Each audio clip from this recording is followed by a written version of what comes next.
Okay then. I think I finished my major production last night. I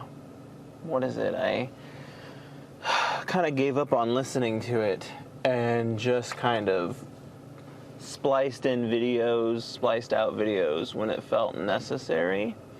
I will probably I usually do a sped up watch through anymore of the videos that I need to watch, because watching an hour's worth of something that I've already seen and that I've edited for as long as I have is a bit much. But at any rate, I think the lion's share of the editing is done, and now I just need to go through and I just need to dedicate an hour to watching this video and making sure that it works and that it is good, and then I can post that and I can finally commit to getting ahead in my video schedule again.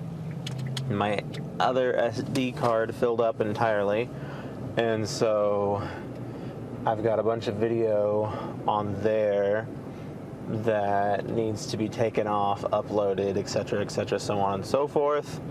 And then I did finish my taxes yesterday. I'm getting I'm getting $300 some odd back. Nothing major, but it's better than owing, because I have owed a lot in recent years and I'm kind of over that. And so that seems like I have gotten a good handle on what's going on there. And so all in all, yesterday was a good and successful day. I put a lot of pressure on myself to succeed yesterday, and I got my kitchen cleaned. I still didn't make the meal that I intended to make. Hopefully I can do that today or maybe Sunday, because there's no sense in making it today because I'm not going to eat on it until Monday when I eat it throughout the week. I also made up a bunch of chicken, but I probably need to make more chicken because I bought the means to make chicken salads, but I do not have enough chicken now for every salad because I was behind on my lunches because I wasn't making the fried rice that I'd intended to make. And so because of that, now I am short on chicken. So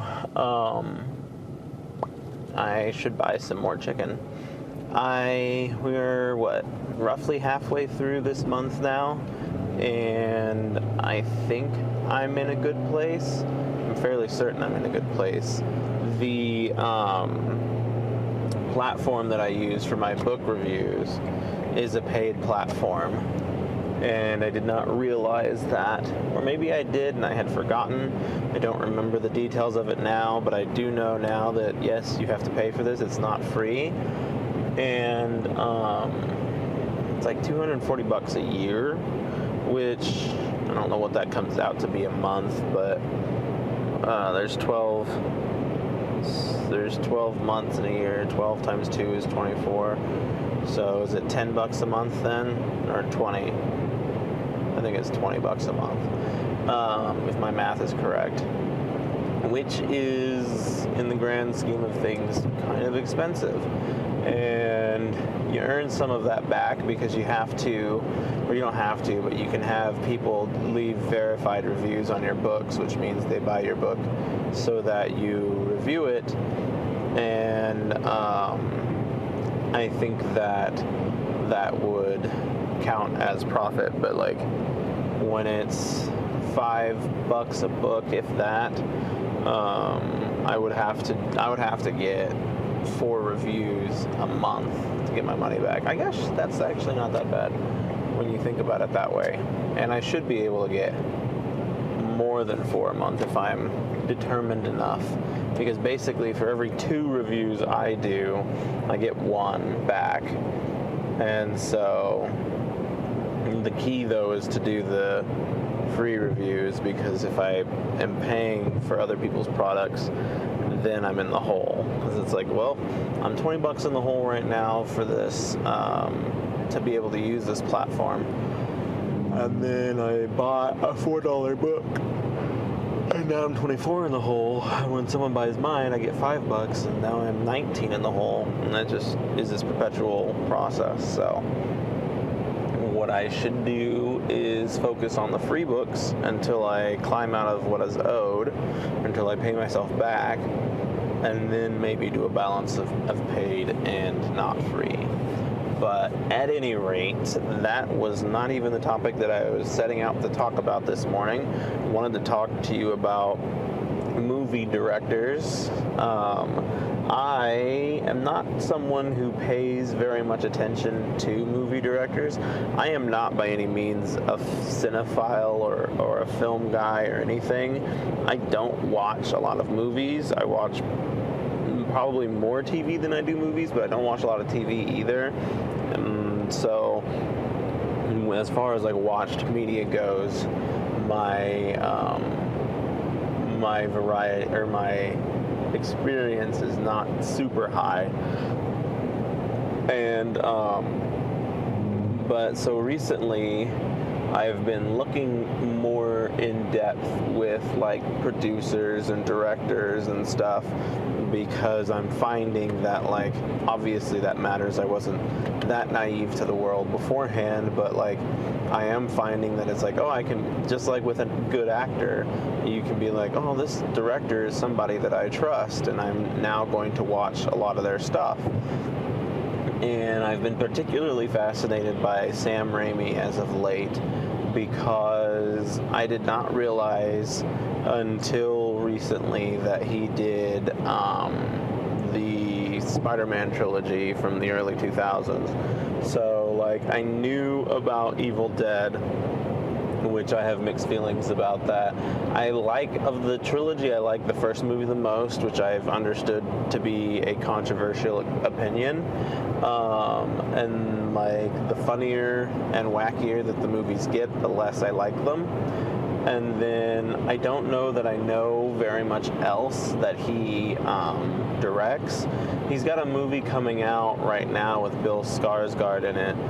And the guy who plays Archer is like narrating the character's thoughts, and that movie looks pretty interesting, so I might give that movie the time of day.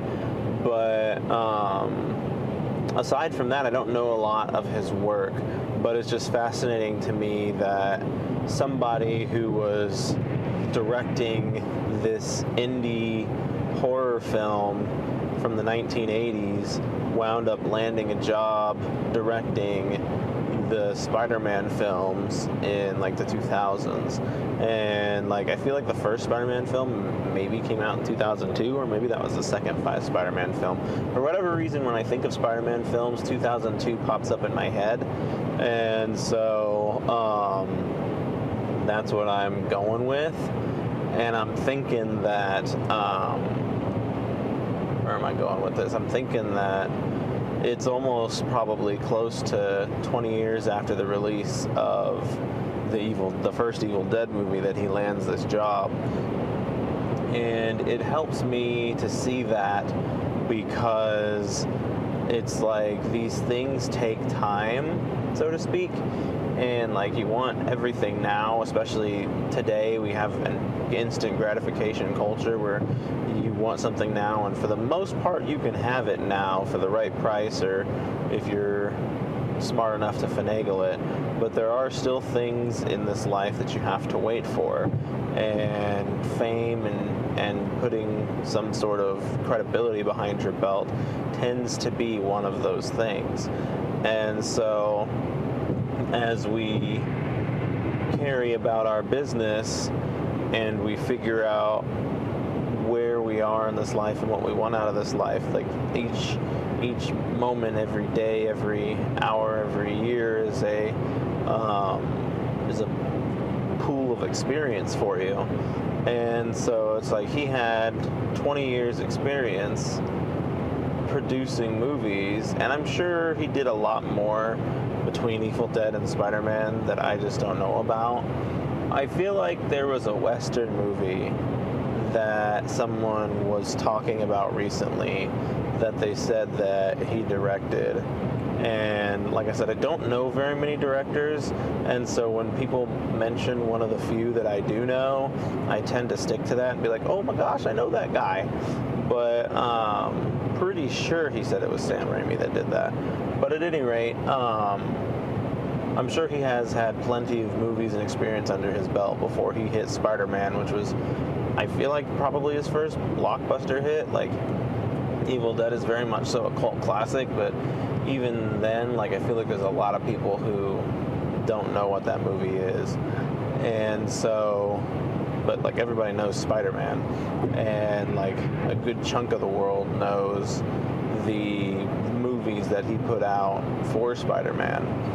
And it's interesting because I remember at the time everybody giving Spider-Man 3 some major hate, and I slightly now want to go back and watch it and be like, did it deserve the amount of hate that it got? Because that amount of hate, I feel like, is what killed Spider-Man 4 for us. Like, there was not a Spider-Man 4 because of the amount of hate that 3 got. And then we got the Amazing Spider-Man in like the 2010s era, and if you ask me, they were the worst of the Spider-Mans that have come about in the modern times. I like actively dislike those movies, and I don't, like I said, I don't watch a lot of movies. I don't hold a lot of strong feelings towards movies, but people made a big deal when the most recent Spider-Man movie came out, and it had Tom Holland, Andrew Garfield, and Tobey Maguire in it. And they were like, oh my gosh, Andrew Garfield, yeah! And I was like, no, sorry, Andrew Garfield is non-canon Spider-Man to me. He is not my Spider-Man, and I will never recognize him as such. And so then, but like, Tobey Maguire is great, and Tom Holland's great, and it was a combination of the scripts that Andrew Garfield had and just Andrew Garfield as Spider-Man. It just was not working for me. And they like did their own twist on his origin story, which was just like, ugh.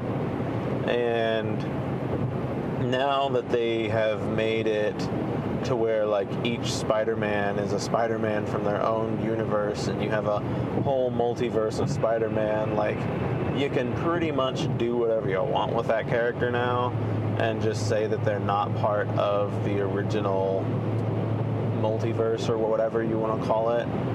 But like, to the same end, I feel like that kind of dulls the integrity of a story. And like, what they're doing with the Spideyverse and all of that is wonderful. It's a great piece of animated work, and like, they're totally owning the multiverse thing and making that awesome. But to the same end, like, if you want a story that holds its weight, at least for me, like, I want there to be one continuity. I don't want there to be like, oh, well, if you follow universe A, this is what happens. But if you follow universe B, this is what happens. And if you follow universe C, this is what happens. And like, for my own sanity's sake, it's like, give me one set of canon, and then if you want to make these offshoot stories, make these offshoot stories, but don't try and pretend like there is now 20 different kinds of canon in your story, because that's just confusing. And like I said, the Spideyverse does it very well, and I'm not taking shots at them by any means, but I am taking shots as like someone who might want to do something similar, or take it like a step further than it needs to be taken, or than it has been taken. And so, yeah, it's been an interesting couple of days. I really hope that we can hopefully like grow, going back to the kind of Sam Raimi thing, and it goes back to him only because who's relevant in my mind right now. But most anybody who has done something has put a large amount of effort and time into that something, and it seems really common now because I've heard the advice 100 trillion times, but they're like, if you are seeing somebody and they're starting to make it in the world, it is not because the world just randomly picked them out of a vending machine and was like, all right, you're my somebody now. It is because they have put several years, decades, whatever it may take, into doing what they do, and they're just now starting to break through that ceiling and get noticed. And like, I use John Cena as a prime example because I feel like he is very relevant these days. The Oscars is a joke of a ceremony. All award ceremonies are a joke of a ceremony, but the Oscars especially. And every year they have some major event that goes on during the Oscars so that people will pay attention to their show, and then they can hopefully continue to make it relevant. And it's ironic because people, like, it's an event celebrating the greatest actors of our generation, of our time, and people surprisingly have a hard time discerning reality from fiction. And it's like, yeah, you have a hard time discerning it because all these people are trained at the art of acting, and that's what they do. But anyway, going back to John Cena, they had him streaking on out on the Oscars or whatever, and he's now this big person that they're all talking about. And I feel like he's been the subject of some major coverage lately. Like, I really feel like they're trying to kind of push him and be like, hey, world, pay attention to John Cena. And that dude was like the biggest thing in wrestling for probably 2 decades before he finally broke into Hollywood, and his break into Hollywood has been rough. People haven't really been giving him the time of day. He's gotten a lot of big roles and stuff, but he's not really like... Everybody compares wrestlers and successful wrestlers to The Rock because he is really the comparison stone to be compared to. He was great in the ring. He was great in wrestling for the years that he was there.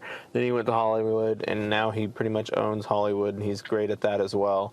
And so, like, he is the measure that we all measure people to, and no one is coming close to touching that.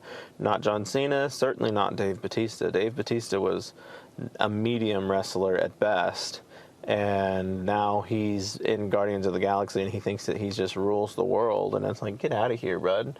And then, like, John Cena was at least great in wrestling, but I feel like he's not great in movies. But at any rate, I have talked for a long period of time after having been parked, and so I will part you, or I will leave you with these messages. Just remember that it takes time to do things. And I say this more probably for myself than for you. But thanks for being here.